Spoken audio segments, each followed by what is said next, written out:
for gravel.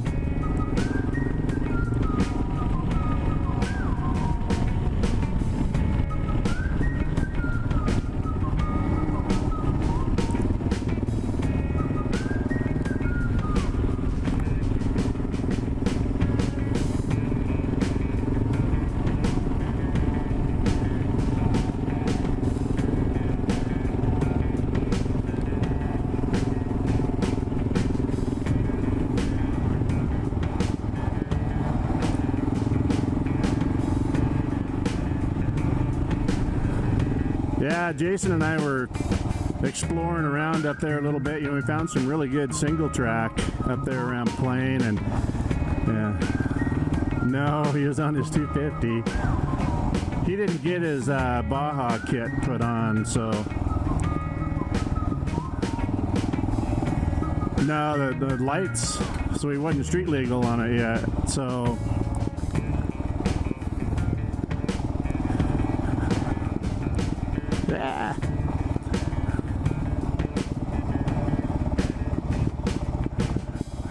So anyway, we were cruising around up there, and I'm cruising down this one road, and luckily it kind of opened up. There was a whole bunch of brush and stuff, but holy crap, there was a washout probably 35 feet deep.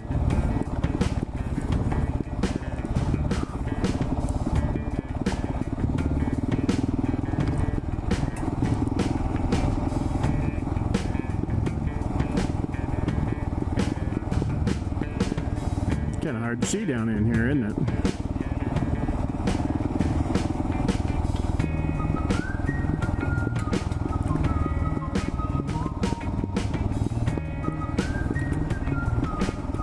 Yeah, they'll slow down quite a bit.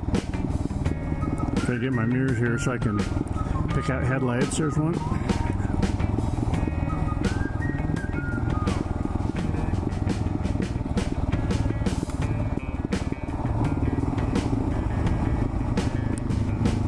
See that? I didn't see you lose your feet off of the foot peg, so that wasn't too bad.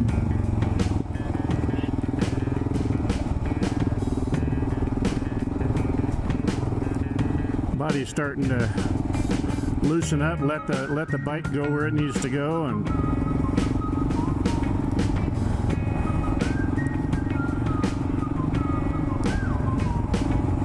you know, when you first get on it, and you know, especially when you're weighted, you know, you kind of get in that mode where you're just not letting it float, you know.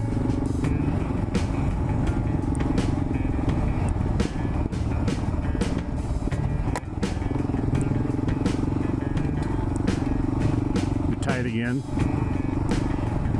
Well, yeah. Yeah. Might have to do a gear tightening here after a while of this, huh? Since we haven't been on it yet.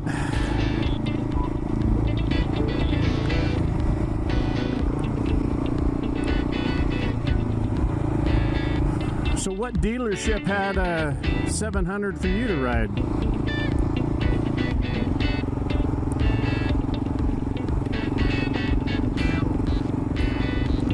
Oh.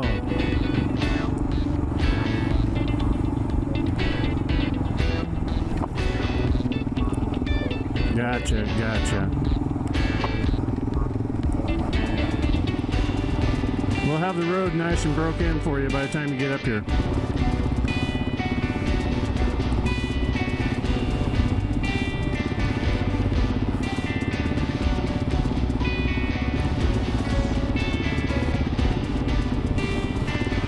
Yeah, those trucks are going to be not enjoying those types of holes, man.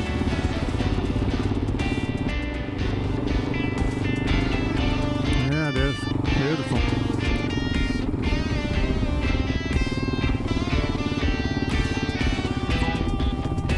Pretty cool.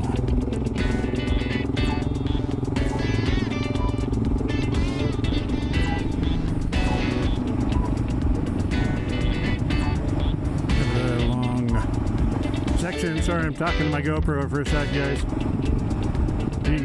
Ignore my ramblings. As I just point out how freaking dusty it can get.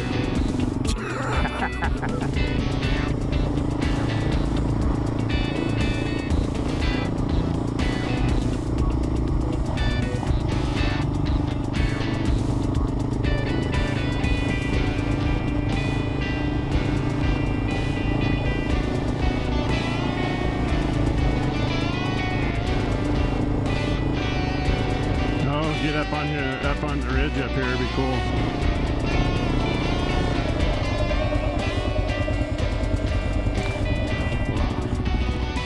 This little picture of the mountain up there.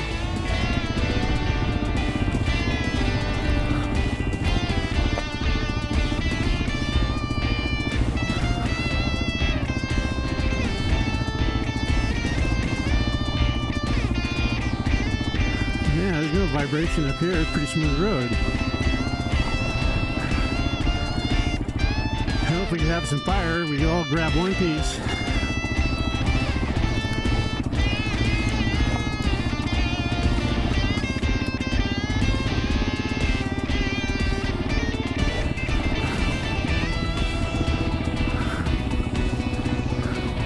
Lost quite a bit of it. Cut and split.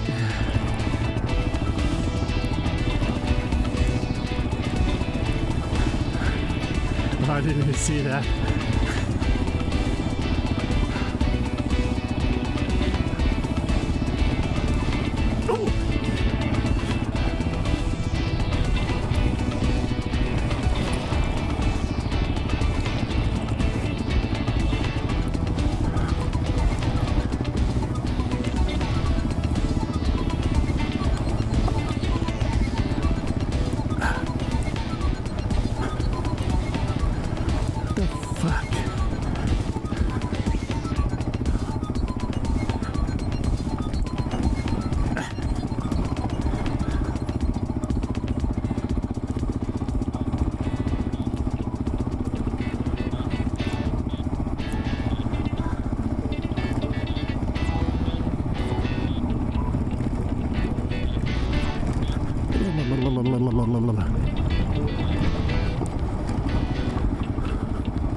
Ooh, saw that one coming.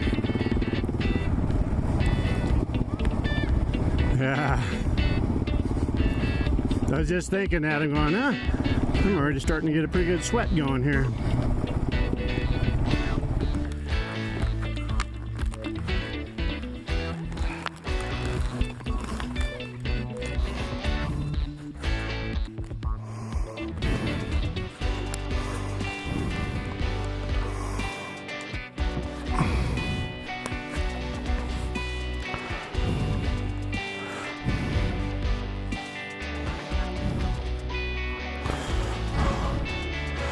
I've never done anything on the bike this big, that's for damn sure. Holy crap. I just knew I needed my training wheels down.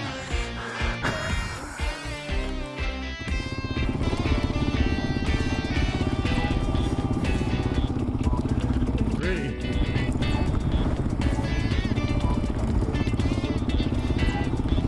Yeah, you think? Holy crapola.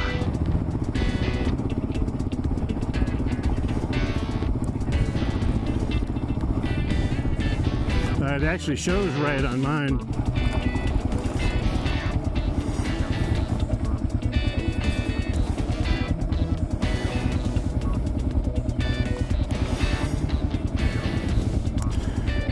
You showing right, guys?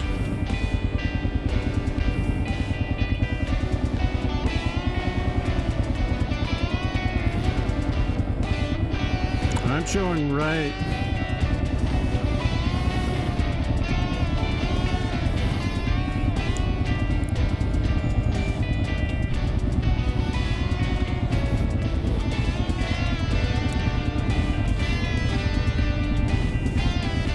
Because I have two roads.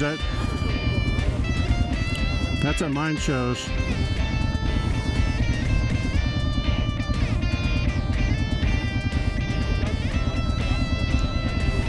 taking the low road?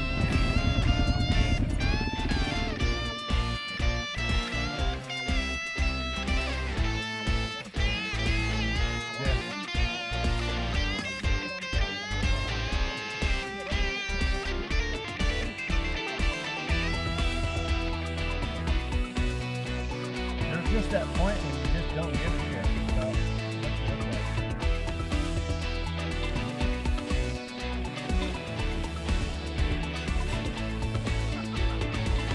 never went back, did you?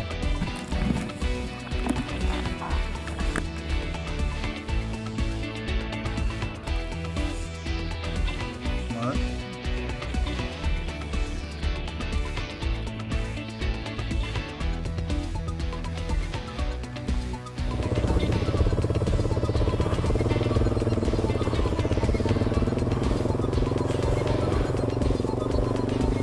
Air.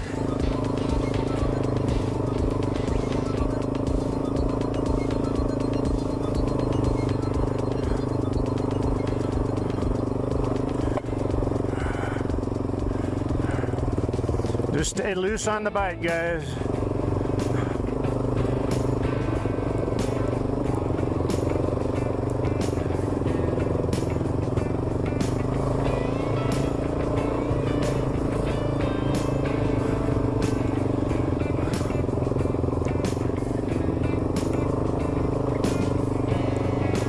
Yeah, this is still pretty steep up here, but not as loose.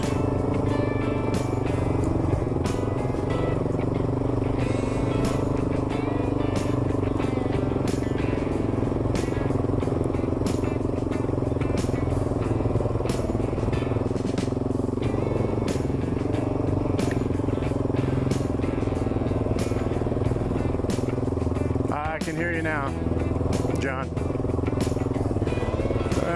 We've had struggles. This is really rocky up here, guys. Just keep it in low and crawl up it. Stay to the right. I think they got it. There's another section of this shit.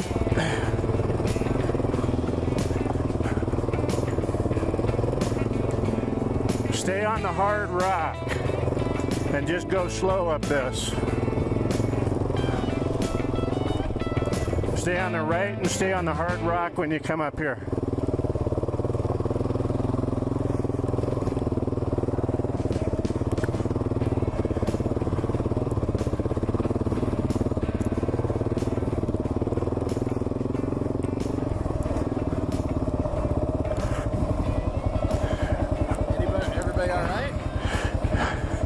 Yeah, Bill went down and it seemed like that was a kind of long deal. So, what's it? What did they say? Calm off. That was this. I can't remember. No, I kept going because I just wanted to keep my momentum going up through there. I should have stopped, but I didn't realize we were until Baby Head Hill until half. That was Baby Head Hill. Yeah, and so then I was like, I got up here and I'm like, I'll give him 5 minutes. 5 minutes, and I was like, shit. Well, what happened was Bill came up to me, to my spot. I kind of stopped around that corner. Then we started kind of to walk back down. So I thought, oh, those other two had walked to their bikes, and then Eric just motored up it. He didn't have any problems. Mark went down. Oh, okay. He dropped his. You hear him?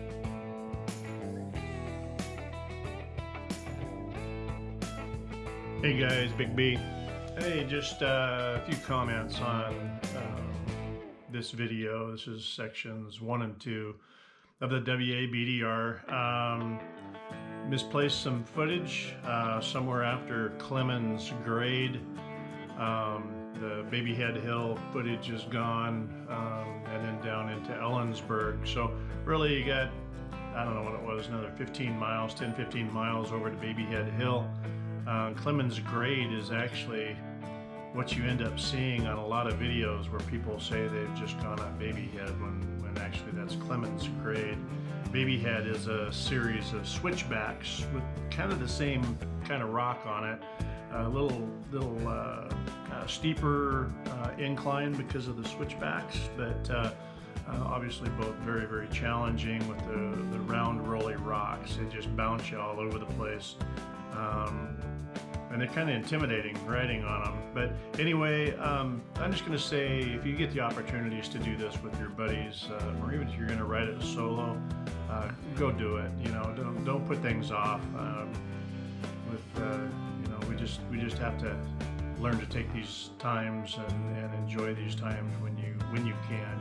You never know when life will throw a hook at you and a curveball, and you'll end up not being able to do it. So don't put this stuff off. If you're planning them, put it on the calendar, man. Just get it on the calendar and get a few people to commit and go with you.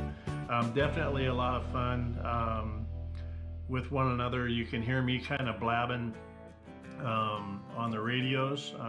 There was 5 motorcycle riders, and we were all daisy chained with Cardo, so we could hear each other from all the way from front to back.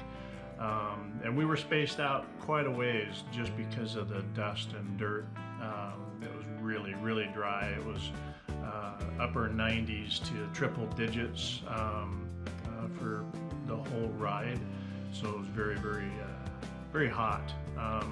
I will say, just as kind of a planning tip for everybody, make sure you got your safety equipment, make sure you've got the gear to change tires and fix flats. I had 2, one on section 1, one on section 2.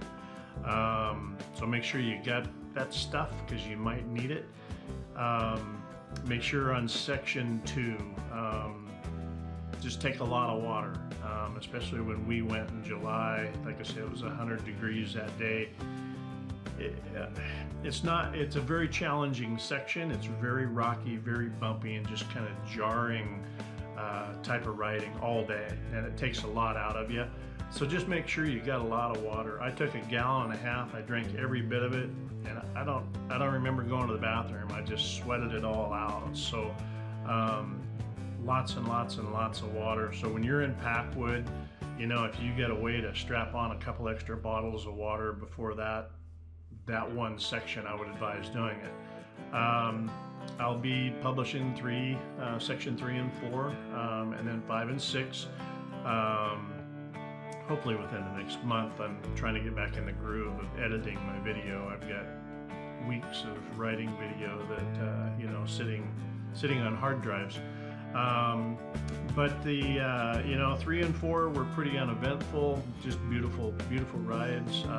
5, I went down really hard on 5, 25 mile an hour body slam in the silt bed. So I hit a rut, ripped the handlebars left. I corrected. By that time the back end was over a little bit, the back tire grabbed, and you just hear me say a wondrous 4-letter word and see a lot of dust. I heard a pop and a snap in my shoulder, so first thing I do is I reached up for my collarbone, grabbed my shoulder. Nothing broken, very sore. So the next morning, made it down into camp in Conconuli, and didn't continue because I had 5 hours of pavement to get home, and I was hurting pretty bad. So basically the guys went on, I went home, but I did go back about 6 weeks later, had an opportunity to go back up to Conconuli. I took my T7, so you're going to see a bike change, and that's what the bike change was. It was just me having to take a break for my my shoulder to heal, and so I took the T7 up and rode that ride. So it was a very beautiful and fun ride too. So make sure you finish it all if you can. Any section, go do it on the weekend. Go for the ride, man. Just do it. You can do half of it one day and camp someplace and do the rest the next. But get out and ride, guys. It's a kick. I'm 58. Be 59 here in another couple months, and yeah, you can do it if you get out there. Wanted to thank my co-writers, John, Mark, Eric, and Bill. And we also had two overlanders that were riding with us. So they actually were leaving camp before we were packed up and loaded to go, and then we'd usually pass them an hour, maybe 2 hours, and then we'd meet them up at camp at night, and it was great. It was a lot of fun. It was nice having those guys, different point of view, different conversations around the fire at night. Actually, we couldn't have fires, but while we sat around and ate. But yeah, I just say, just make sure you got your safety equipment with you. Section 2 is probably one of the toughest day rides that I've ever done, and it took a lot out of me, and just with all the rock and everything going down on that stuff, it's pretty easy to injure yourself. Make sure you've got an inReach or something like that, global transponder of some sort, in case you really get in trouble. Make sure that's on your body and not on your bike, because possibility if you fall, you're not going to be next to your bike. So make sure you've got that, and it's a great thing. My inReach Mini is set up and linked to my cell phone. I can send and receive text messages that way. I can, with the account, I can actually invite my friends to see my progress. So, like, my girlfriend was able to actually watch my progress as I went day by day, and so that's always a nice feature for family and friends that may be worried about you out in the middle of nowhere. But yeah, make sure you got that stuff. I know a lot of people think, oh, that's never going to happen to me, but an accident's an accident. That's why they call it an accident, right? It can always happen. So just be prepared. Be prepared to spend the night, even if you think you're just going to go ride one section in a day and go back home. You could have a flat tire out in the middle of it, have difficulty changing it, and that could totally change what you're able to do. So, take a sleeping bag and a tarp or something to build shelter. Take lots of fluids, and just be safe. Stay up on 2. Big B out.